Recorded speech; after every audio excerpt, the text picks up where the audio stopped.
Hello, good morning, afternoon, everybody. Welcome to a Q&A with our lovely esteemed guests.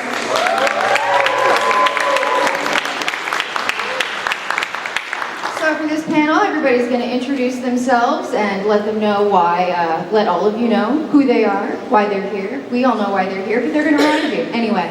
And then you get to ask them some questions. We ask that you keep the questions respectful. Please keep in mind that this is not an 18+ panel, so please keep your questions PG. Or at least PG-13. Okay, yeah, PG-13 works. I reserve the right to the one singular F-bomb. Okay. Yeah, that's his job. Also, please keep things, fairly canon, nothing about ships, just general, non-problematic questions. And once we're ready, I will be helping everybody line up down the center aisle and make sure your questions are still good before you ask them. But without further ado, I'll let the important people speak. Welcome, everybody. Please.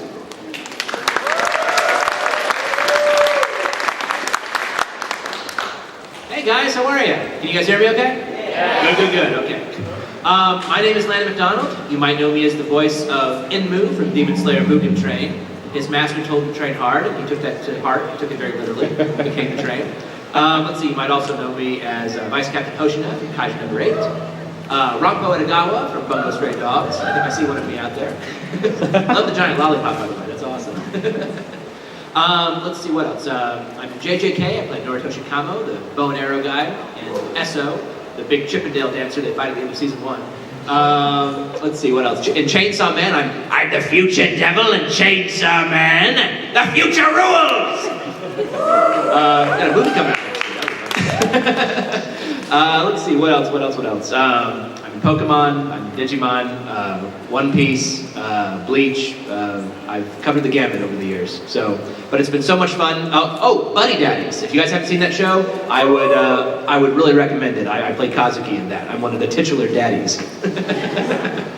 But yeah, that's me in a nutshell. All right. Yeah, come on. Thank you. I know it's my name is Jonah Scott. I'm also a voice actor, obviously, if you saw the title of the panel outside. I voice Legoshi in Beastars. I voice Joe in Skate the Infinity. Tatsu, the house husband in Way of the House Husband. And I'm in a bunch of video games too. I was in Final Fantasy VII Rebirth. I'm in Dying Light 2. I voiced the main character in that. And then a lot of other stuff. I'm also a VTuber and a streamer. I have a metal band named Midnight Howl. Go check us out on Spotify. But yeah, that's me in a nutshell. Thanks for having me, guys.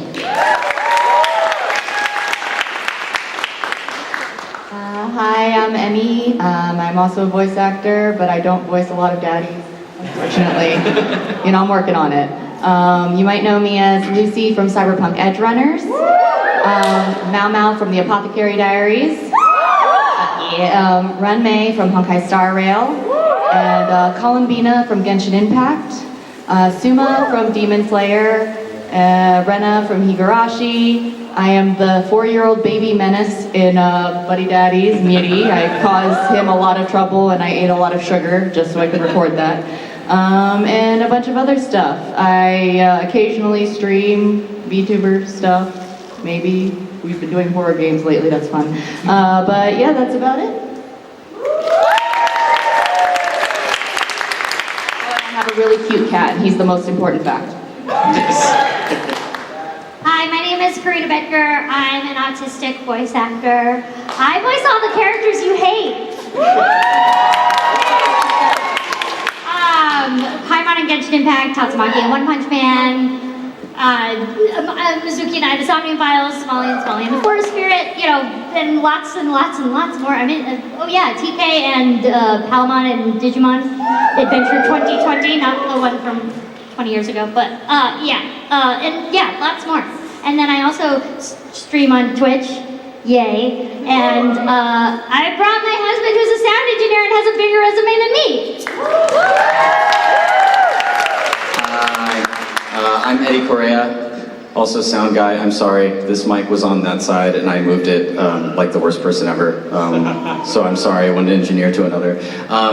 My name is Eddie Correa. I am an audio engineer. I record all of these lovely people in anime and video games and stuff. My resume includes stuff like Fire Emblem Three Houses, Super Smash Brothers, Devil May Cry, JoJo's, JJK, stuff like that. All of it.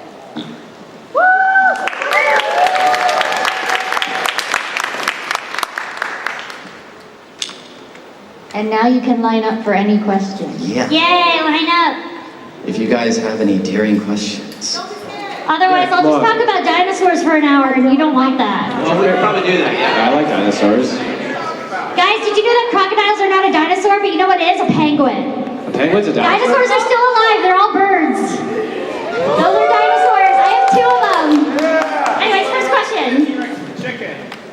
Hello. Hi. Hello. Hi. So they say that the best artists borrow, but even better artists steal. What is something you saw in a film, TV, other media that you're like, this is a good idea. You took it, you made it your own, and then brought it into one of your characters or work you've done? Oh, that's a good question. Anything Jim Carrey does. Do we want to go down this? That's my answer. Oh, okay, cool. I like to do, I like to perform in a very like filmic fashion, like very cinematic stuff. So a lot of the time when I do anime, it's not like, you know, zany, bombastic, over the top, or even in video games, it's not this cartoony, crazy stuff. It's a lot of like grounded, real, and I know, and when we get auditions that says grounded, real, and a lot of the time they don't know what they mean when they say that. Really don't. But and we're just like, okay, well, we'll try and see if you pick us, and then that's what I want, right? That's what I want, you know it. So I try and do that a lot, even if it does like ask for something a little over the top. The way that my voice works, it's very deep and resonant, and I try and like lean into that stuff. So when I play like motion capture video games and stuff like that, I try and steal. Like one of my spots on my demo reel was literally a scene from Uncharted 4 that I changed the lines around for and kept the same character archetype. It was for the villain in Uncharted 4, and I just changed that, moved some words around, and I performed it as I would if I was, you know, doing that sort of work, that's kind of stuff I want to do. So yeah, and not only that, but if you listen to my demo reel on YouTube, which is old, by the way, if you gotta look it up, it's like 4 or 5 years old. The first spot is literally stolen from Matthew Bercer's demo reel.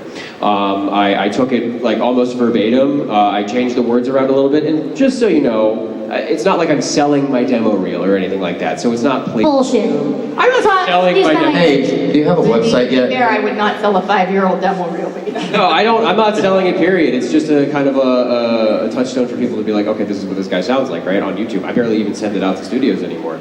But it's a couple of spots on my demo reel I just stole from other people's demo reels because they're booking, and it's like, if that works, if it ain't broke, don't fix it. There are some innovations that I do, but those are my secrets that you have to steal. Done. Let's see. I really love old movies, and so what's fun is, you know, growing up, I grew up on the old Universal Monster movies, the Sean Connery James Bond movies, the Basil Rathbone and Nigel Bruce Sherlock Holmes movies. Those were kind of touchstones for me. And so what's kind of fun about knowing a lot about old film is that you can occasionally go back and find a certain style of acting or a certain style of delivery that may not be in fashion today, but for certain characters, though, it can work really well. An example I would use would be, I played Rohan in the JoJo's Bizarre Adventure spinoff, Thus Spoke Kishibe Rohan. And when I was kind of crafting my version of the character, I really dug deep and thought about like old-time horror movie actors, like Vincent Price, specifically Vincent Price, Peter Cushing, Christopher Lee, those kinds of guys. And they have kind of it's kind of an old school delivery, but it worked for that show because, I mean, body horror is always present in JoJo's Bizarre Adventure, but Rohan's show, though, really dials up the horror to like, 11. And so it made sense for him to kind of be like almost like a Crypt Keeper style, horror host. So that was fun. With Enmu, I would say, in Demon Slayer, he's kind of a fusion in some ways of, have you guys ever seen not really the original Dracula, but the Bela Lugosi Dracula from 1931? Do you remember his creepy manservant, Renfield? played by Dwight Fry. There's a little bit of that, because he's very slavishly devoted to his master, just like Enmu was. But also, though, I thought about, not a Sean Connery or a Bond movie, but I thought about GoldenEye. You guys remember GoldenEye, right? Not just the game, but the movie? Yeah. There's that one henchwoman. Her name is Xenia Onatopp. It's a, Bond woman has to have, kind of a funny double entendre name. But anyway, but she was somebody who really enjoyed her work. Really enjoyed her work to the point of sadomasochism. So yeah, Enmu's kind of in some ways a crossbreed of Renfield and Xenia Onatopp. That's kind of his, that's the baseline that I established for him. But also, of course, though, with anime, you also are, of course, indebted to your Japanese counterpart, because those are the folks who kind of set the pace. And so, yeah, I kind of took what worked about those two performances and married those to what Daisuke Hirakawa was doing in the original version. Which, if you guys don't know him, he's phenomenal. He's got a resume a mile long.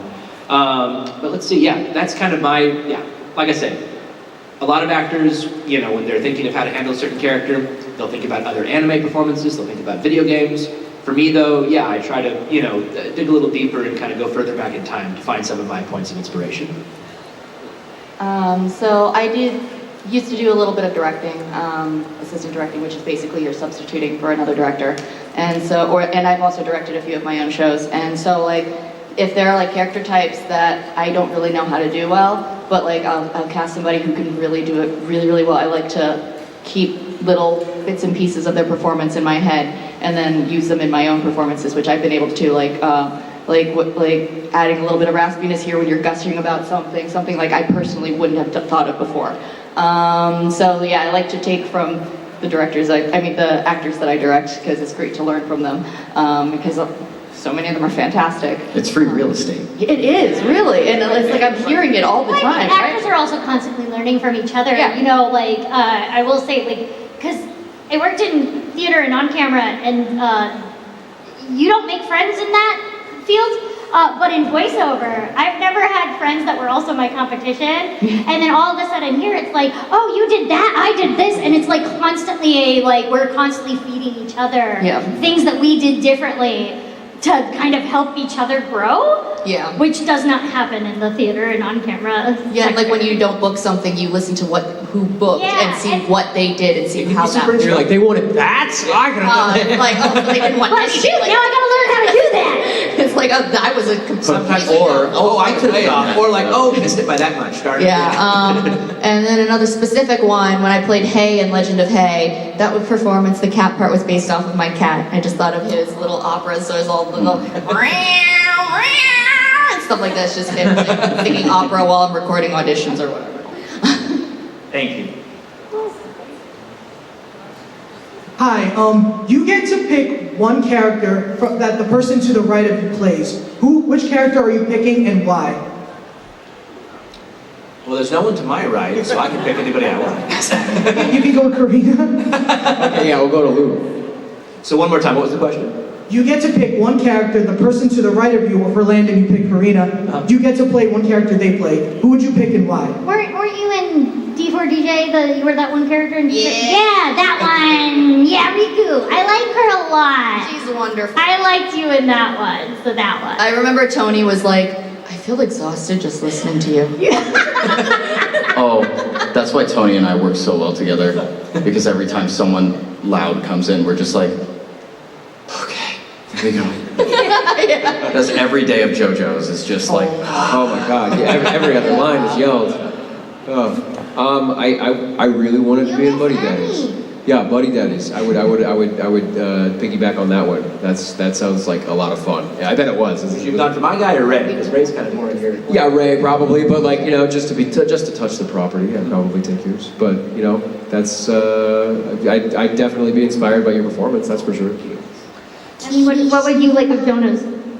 You missed Emi, you silly goose. No, I was waiting for them to... Was it if we would pick the person's character, or if we could be them, or is if we're choosing someone that they should be? Great. Oh no, they pick the character you played. Corina picks Emi, Emi picks Jonah, Jonah picks... that we like? Yeah. I really love your Kirishima. So Emi voices my, I guess, surrogate daughter, kind of, in Yakuza's Guide to Babysitting. And I voice Kirishima, who is like a Yakuza that becomes a sensitive like 20-something and has to babysit this precious little child. So yeah, no friends. it was great. No, we had a great. That show's really good. The dub of that is really good. You should go and listen to it. We're both. His ending monologue was fantastic. Oh my god! And like I don't need to like bring the room down or anything, but like at the end, it's very personal to me. So please go listen to it. It's fantastic. It's very heartwarming. I will say, yeah, I protect her in Buddy Daddies, but in that show, though, I kidnap you. Yeah, right? You know, that reminds me, Kevin Thelwell, in like every show we're in together, almost everyone, he bullies me. Yeah. Let's see, for me, for core, I would say, I guess Paimon. Yeah! Or like Elmo, probably, but... It is just Elmo. No, saw you finally like was playing streaming it or whatever, and he was like, "Oh my god, I just finally realized Corina's just doing Elmo." And I was watching when he was doing that, and I texted him. I was like, "It took you that long?" Except Really? it's an Elmo that you can eat. Yeah. Emergency Edible food. Elmo. Yeah. Oh my. Delicious. It's best with gochujang and a wok. Oh my god, that sounds incredible. Gochujang with anything. It's so good, right? Yeah. I dip my steak. Thank you for the question. Yeah, really good question. Hi, I have 2 questions for you all. One, what is your favorite scene that you have voice acted recently? And for you, sir, what is your favorite scene that you've helped engineer recently? Recent. Go first. Ooh. Okay, so I have a lot. Okay, here's one. That's not under here's NDA. one that's not under NDA. So in JoJo's Bizarre Adventure Part 3, getting towards the end, you know, there's the big Jotaro, Dio fight, everything, yada yada. We had Mr. Matt Mercer in voicing Jotaro. And there's the whole monologue at the end where he's like about to like kill Dio or something. I don't remember the exact timeline, but he does this thing where he's talking about, you know, it's like when the sun's in the sky and all of these things, and it's high noon now, so this is going to be the end for you. But, you know, Matt Mercer also voices Cassidy, or what's it, Cassidy from Overwatch, who, you know, noon, he does that. And so in the script, the writer Jalen put in, well, it's high noon. And so we get to that point in the script, and Matt's like, okay, really? And me knowing exactly what is happening is just dying at the desk. And Tony Oliver, the director, is just like, I don't get it. What are you laughing about? What's going on? what happened? Matt, what did you do? What's going on? Like, you broke him. Oh no, our engineer, it's broken. So I had to kind of come out of my hysterical haze and God, explain I love it. Tony. And Tony was just like, I don't care about any of this, guys. Can we please just... Did they have to turn you off and turn you back on? Yes, they had to. I have a funny story about that. I was living and sleeping on Jalen's floor while he was writing that. Yeah, okay. And he turned over because I was playing Overwatch at the time. And he turned over to me and he's like, "Hey man, do you think this is cool to do? There's 3 flaps here, and it just seems It seems to work." And I'm like, "If you don't do it, I'm moving." Like and I heard the story about Matt like rolling his eyes during it. I'm like, good. Well, it's funny because Matt's like, well, it's super popular. Like, I don't know, like, is this gonna get me in trouble? Like, do it? And Tony. Of course, the people in JoJo's Bizarre Adventure were like, "We love it. Oh my god." And Tony was like, cool. I don't know how it's meant to go, so we're gonna do it 2 ways. Do it the way you want to do it, and do it the way the fans will want it to do it. And of course, they went with the way We the fans. went with the correctest answer. To be fair, it's a tight fit, but It wasn't a tight fit. It was perfect. Thank you. But yeah, Matt. Do it until it fit. Yeah, it was watching someone like Matt Mercer just consummate professional. It was like, you know, it's like when Sam Riegel just wears any shirt on Crit Roll, and Matt's just like, why? It was that perfection. My scenes are when Paimon got waterboarded in the last Snap It Up video. That sounds fun. Elmo got waterboarded? Yeah. No, it was Paimon just swallowed blood. Like, it's great. I love it, and it made everybody crack up when we recorded it. They came home very Two excited. different takes because I did that the first one, and then the director was like, "So maybe less waterboarding on the next one." We went with the first one though because that was clearly the best option. And then the other one is in Ida's Omnium Files, which if you haven't played that, please do. It's a very good game. There's 2 of them. We're biased, but it's actually really No, it's really good. There's the scene with Mizuki where she's talking about her parents and how she doesn't understand how she basically blames herself for not being a good enough kid, and that's why she's getting abused by them. And I really resonated with that whole thing, dealing with my own parents and what I've dealt with them, and that scene just meant a lot to me. Yeah. Guess I have 2 as well. One is just more of a throwaway. It's in Cherry Magic, where I play the Fujoshi, closet Fujoshi, and just like how she's like, usually just like, oh, you know, the Yamata Nadeshiko, like, yeah, I'll help you with that. I'll bring you your coffee and stuff. And then she's like, oh my god, I just want to make a 3D printed figure of the 2 and have them have sex! And stuff like that. And it's really great. She's like, they'll make sweet, sweet thoughts to each other. And it's like, it's just like screaming, and it was just really, really great doing her inner thoughts.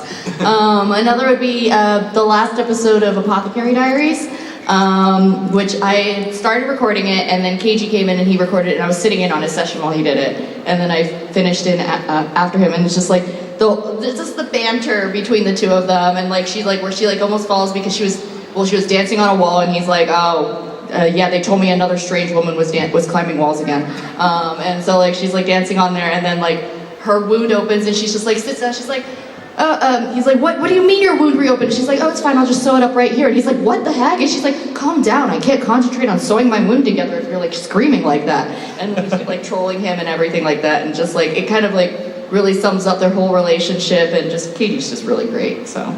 your guys' banter in that show is so good. Yeah, you guys have great chemistry. Thank you. Yeah, it was actually, right before we did this, we did an Inspector season 2. We played 2 characters that the whole episode, it felt like another series. It was just banter the whole time. The whole episode. It was really great. And I saved his life and then locked him up in an igloo, but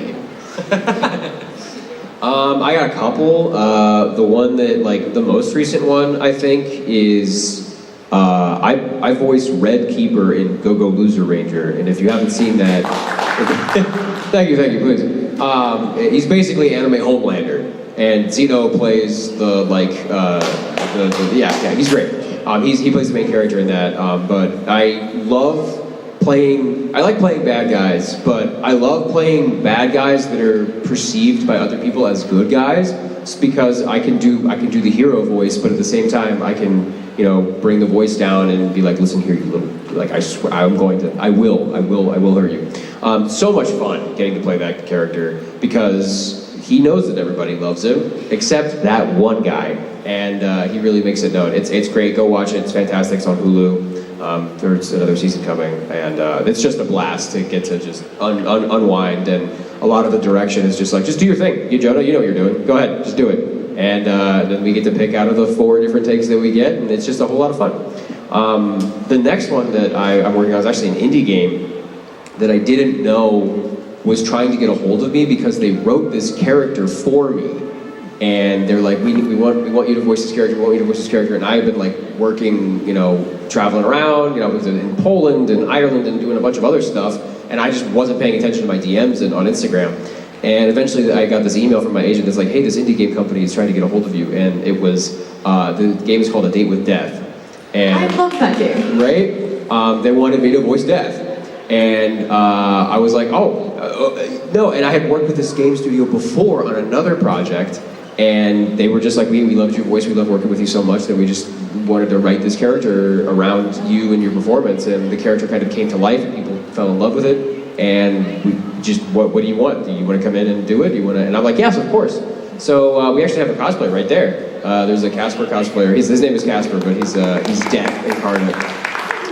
I'm blind up here, so I can't see anything. You what? I'm blind up here. I know the lights are. Yeah, the lights are. But yeah, those are two of my favorites. I really enjoyed. I played through the game on my stream, with my VTuber once, and then we're gonna play through it again when we have the actual like voice patch come out. It's a great little thing. I'm doing it for a very reduced rate, if not free in some cases, just because they really did this for me, and I want to pay that back, pay the art back, and give them a little bit of something, and the community as well, because they're fantastic people. I had people, somebody drew fan art of, because I was in my VTuber when I was playing through the game, somebody drew fan art of my VTuber flirting with Death, and Death's whole thing is that he's just a little, he puts on, his bark is worse than his bite, so he puts on a lot of like aggressive airs, but when push comes to shove and it comes time to...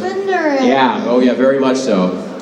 He's just a little baby girl, and I try and lean hard into that. But those have been really fun to do because there's no real time frame. I come back from a con, I spend like 2 hours or whatever recording some of the lines, and then we ship them off and they test them, and we do pickups. It's very casual, which is really nice. But yeah, those are two of the most fun recent ones that I've had. There's a lot of other stories, but those are in the last month.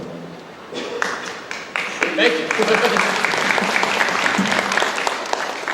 Gosh, I'm trying to think recently. I would say there's a character I got to play in the latest season of Black Butler. He's one of the bad guys. His name is Maurice Cole. And he was a lot of fun because he has two distinct voices. There's one, kind of the side that kind of like what you were talking about with Homeland, where not as gruff and low as you can go, obviously, but in terms of like duality. He's a drudge to the P4, which are kind of, they're the four big men on campus, essentially. And he's a little toady who kind of, follows after them. But the side that he, shows to the world is, oh, ever so nice. And then there's kind of the more kind of devious side that he gets to show later on when our main character, CL, kind of has him alone. So it's always fun to play, characters that have that kind of that hidden darkness. But let's see. Yeah, there's one scene in particular, though, where he's having a mental breakdown that's just a lot of fun. If you guys haven't seen the new season of Black Butler, I would recommend it. If for no other reason, though, than to hear Brina and Tatum back in. And J. Michael Tatum. Yes, they're phenomenal. But let's see. I would say last year we had the very rare opportunity to dub not just one, but 2 seasons of Bungo Stray Dogs. And I'm really happy because season 4 covered Rampo's origin story, which I wasn't sure if they were going to adapt that or not because it's a light novel, it's not part of the manga. But thankfully they did. And oh my gosh, there's this scene where, Rampo has, because he has, for those of you who don't know, he's got this, he's got these amazing deductive powers. He's like Sherlock Holmes, but he's also a kid. I think he's like 14 in the flashback, and so he has these powers, but he hasn't fully harnessed them yet. And he's kind of taken things too far. He's gotten himself kidnapped. He's in kind of a sticky situation, and Fukuzawa, his father figure, comes to rescue him. And then they have this very kind of heartfelt moment in the warehouse after he's been rescued from his kidnappers. And I've been working with Jameson for a long time now, almost 5 years on this show, but he can still surprise me. He is just, you want to talk about a consummate pro, this guy is something else. And he says something along the lines of like, there was a gun pointed right at your head, and he's got this great, mighty, deep voice, but it cracks in that moment, and it's heartbreaking. And so in that moment, Rampo's kind of supposed to break down crying in his arms, and no acting was required at that point because Jameson had broken my heart in that moment because he was just so damn good. So there are folks in our industry who are just, they're magical. And working with them is just it's an honor. Thank you so much. Absolutely. Hi, excuse the very joke cosplay. For my fellow D&D players, I know there's one out there, you maybe because you mentioned Critical Role, but I have a question if anything you voiced or recorded or sort of with inspired a D&D character. I made a character based off of Link from The Legend of Zelda. Beautiful, perfect. It was a Kenku that only spoke in Mimic, and all it did was scream at people and collect shiny things and break shit. That's so fun. And then he named it after our friend's bird, Pogo, who is the worst bird ever. Pogo's a jerk. We love him. What kind of bird is I have Pogo? scars from that bird. Richie Conyer like ours, but he's just This one's just a demon. Birds in general are dicks, but like this one takes the cake. This one takes the cake. This is like the one where it's like when you hear horror stories about birds that are just evil. I don't base characters that I voice off of D&D characters that I make, but characters that other people make, so that way when I'm in a session with them, I wait till they figured out how long it takes that I did their character. Oh, it's like I did. Yeah, you did that once too. I did one where I created this man. His name was Aspen Cedar. I've done it to Haley Mills. I made her character from Irma-kun. Oh, Clara. Clara. I made Clara. Yeah. It took her 2 sessions to get it. I made a guy called Aspen Cedar, and all he did was collect things. So I made a Pokemon professor. Yep. Oh, and you used EOS to convince children to go and collect information about animals. And the DM didn't catch it until like the very end of the session. And he's like, "Did you just Professor Oak me?" And I'm like, "I don't know what you're talking about." Kaylee Mills is phenomenal, especially in that role. She plays not only that character, but that entire character. The whole the whole family. Yeah. Musical numbers, do the songs, and opposite herself. Dude, I sang a song as that character because I made her a bard, and she still didn't get it. Oh no. You were not subtle. Get 2 sessions. And she was like, "Oh my God, you're Clara," and I was like, "Yeah." So, not characters that I've voiced, but there was this D&D thing that Afia, you had done. It was basically, it was the test round before she released her, the sudden death after, or sudden life after instant death or whatever. It's that like stream that they have going on, where it's an isekai sort of thing. So like I made a character kind of based off of my cat. So they started out as like a crazy cat lady or whatever, rich Sounds like cat. a friend. You know. Cats. So it was just like some person living at home with a bunch of cats who was rich, and then like they like got blown up in a building or something. And then so my cat character was the tabaxi, and everything I did was all of my moves was just I would swipe with my claws and then hide in a tree, or like push stuff off tables and stuff like that. It's a good choice. Yeah. I every Friday on my Twitch channel we have a bunch of VTubers and actors do D&D. Shadows over Velda. We didn't do it last night due to unforeseen circumstances. We had to cancel. But there's a character in that campaign named Ipswich Eloda, and he is. I took his character and I auditioned for an Elder Scrolls property with it. That voice, the entire character and that entire voice, and they loved it.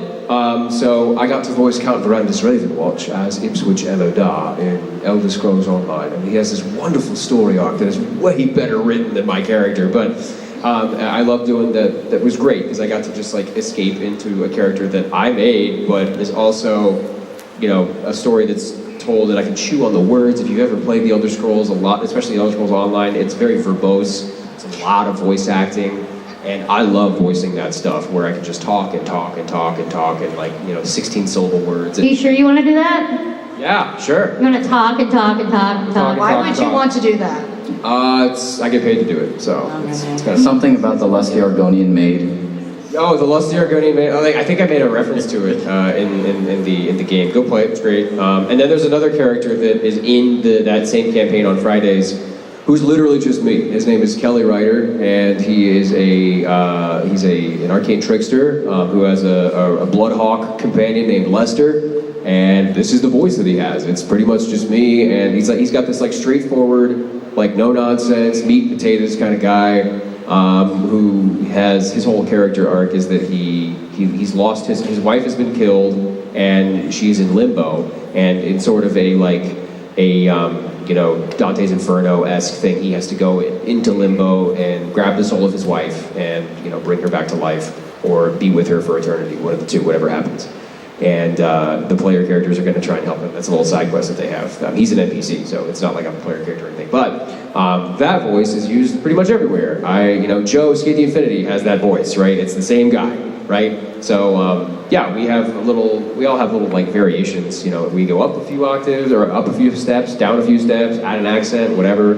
And it just so happens to be one of our D&D characters or something like that. So. Come watch Shadows over Velda on Fridays. We have a wonderful cast and they're great people. I don't play D&D. I'm sorry. How dare you? Get off the stage. Start playing and start playing. Yeah, the easiest way to fix it is to start playing. That's right. Never too late. Never too And late. you have a wonderful cast. Actually, I think you'd be a great DM.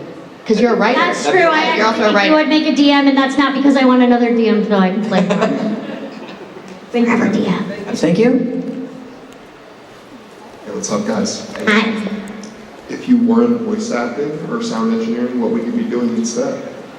I'd be a veterinarian. Yeah. That's a good one. Yeah. Taking care of. I would save birds. Aww. Yeah. Even shitty one. No. Yeah. Well, Yes. birds are assholes. That's just across the board. And yes, I'd save all of them. Yeah. Yeah. I would rehabilitate hawks and stuff. I used to work at a bird rescue. Yeah. You never told me that. Yeah, it was like, How has this never come up?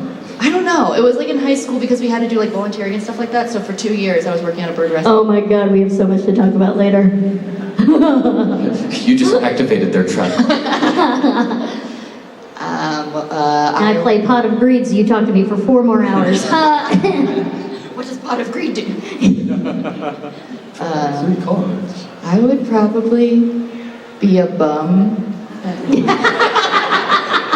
I would just pat my cat and, Professional cat pet person. Yeah. Yeah. If I could get paid to pet cats, Yeah. I don't know. That's a pretty sweet gig. Yeah.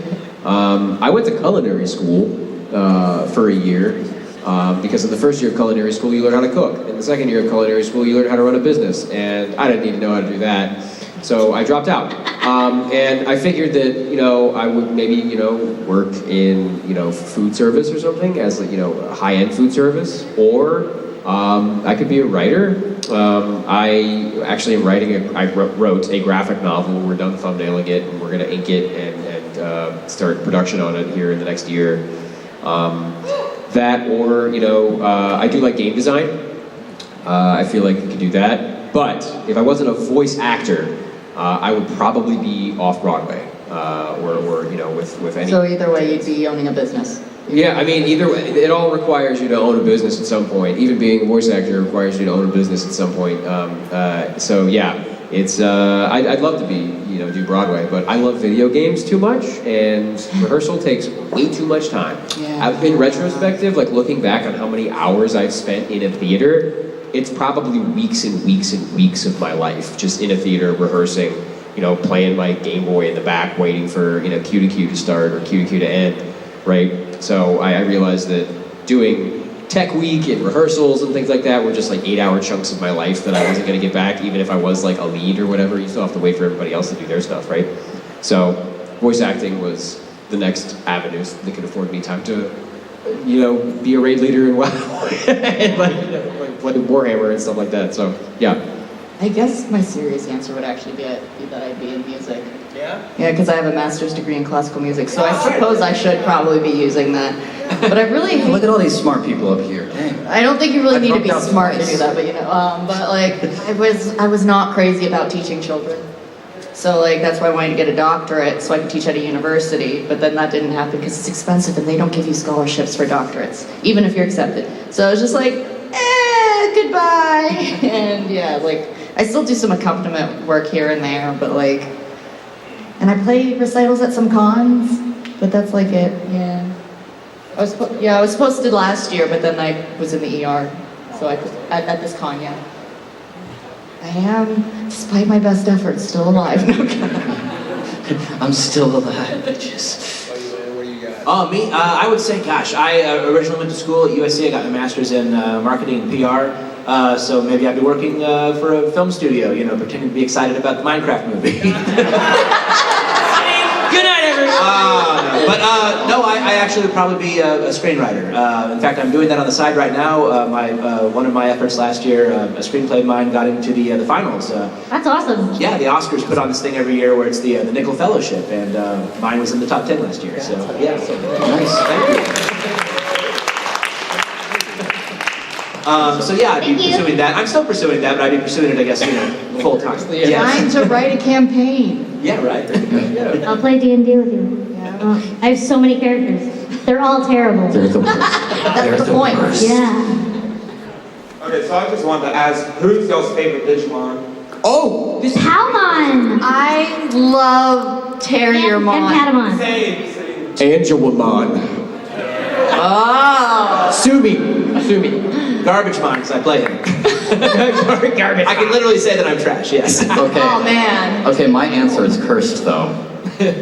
Ponchomon. How dare you? God. Get out. For so many bad. You're the worst. I am the worst. We had to I was sideline. recording for Digimon, and they were like, because they were like, you're gonna be Palmon and all of Palmon's Digilutions. Okay, great, cool. We get to Ponchomon, and I'm like, I am not comfortable. And then I was like, wait, Alejandro wants to be in Digimon really bad. Hey, what if you get Alejandro? He's like, you know, and he will absolutely do this. And I like, and Ryan, the director, was like, you think he would do this? And I'm like, oh yeah, he desperately wants to be in Digimon. And I'm texting him, and I was like, hey, remember when you said you really badly want to be in Digimon? And he was like, yes. And I was like, well, hold on. Got good news and bad news. This is what the Digimon looks like. And of course, if you don't know what Ponchomon is, it's a cactus. It's Togemon with a sombrero and a poncho. It's a very racially problematic caricature. And they were originally like, could you do a Tex-Mex? I was like, no, Brian, stop. No, I'm not doing that. And then, so I sent him the picture of the character, and he was like, how much of an accent do they want? I'll do it. He's like, how racist do they want it? So he's Ponchomon. He's the only evolution of Palmon that I don't do. For reasons very clear. And then he had to edit it. And I had to edit it, and the whole time I was like, this dude has a move called Tequila Knuckle. Yep. So you took a shot of tequila and continued editing. I may or may not have been intoxicated while editing that. Neither confirmed nor denied. I may have or may not have been given a drink by the owner of the studio To deal with it. Yeah. Thank you. Very good question. Angelamon is great. Thank you. Thanks for acknowledging that. What is your lollipop made of? Foam? I bet it's foam. Something. Is it like a weapon? Can you like? I hope it's lightweight for your sake. Yeah. He's asking because he wants to hit people with it. Mostly actors. My question is, what's the most embarrassing or funniest song you've had to record? Sorry, can you say that one more time? The most embarrassing what? What's the most embarrassing or funniest line that you've had to record? Most embarrassing or funniest You want us to line? say it out loud? Okay. Oh no.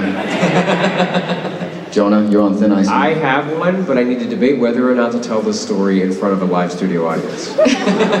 So this is not an 18+ panel. I don't have It's not even weird. 18+. I don't have an embarrassing line per se. I have an embarrassing moment.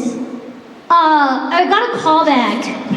Shut up. You're gonna listen to it again. I got a callback for a show that Sam Riegel was directing and casting for, and of course Sam Riegel is amazing, and I was like, oh my god, that's cool.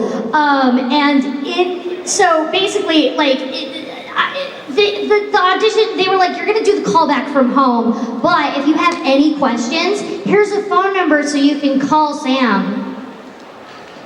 And talk to him if you have any questions. And of course that means as a voice actor, you do that because you want to create as much of a relationship with the casting director or the director as possible because it increases your chances of getting the role. I did not end up getting the role, but I remember the phone call because for some reason in my head I was like, okay, I'm going to call his office and it's going to be fine. And I wrote down exactly what I was going to say as an autistic person and I practiced it in the mirror a billion times. And I was like, cool, I got this. And I get on the phone and he's like, hi, this is Sam's personal iPhone. Sam's personal iPhone is in my fucking phone right now. And for some reason, that tripped me up. And the message that I left on his phone because he didn't answer went like this.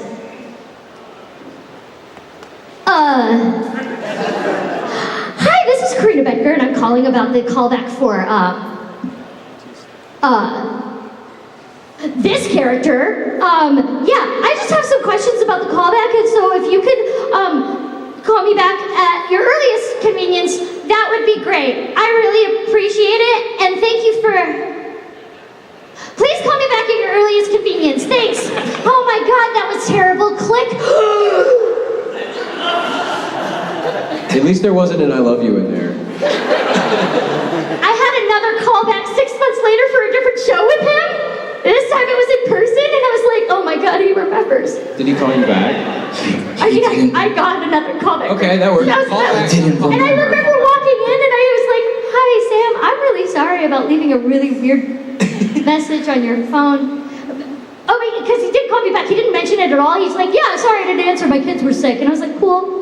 He didn't remember. But yeah, and then 6 months later, I get another callback for a different show that he's doing, and I'm like, in person this time, and I'm like, yeah, I just want to like break the ice here. I'm really sorry, but I don't do well on phone calls. I'm much better in person. And he was like, what?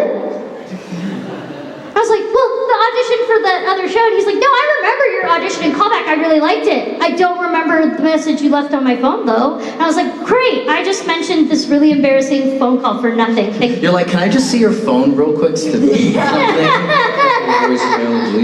that's my embarrassing moment. That's a good one. Oh, guys, we haven't given the 5-minute warning, so we have to... Oh. Oh, man, I got a really good We can one. speed run. I do too. We can do the speed round, but yeah, really fast for me. It's the Demon Slayer movie.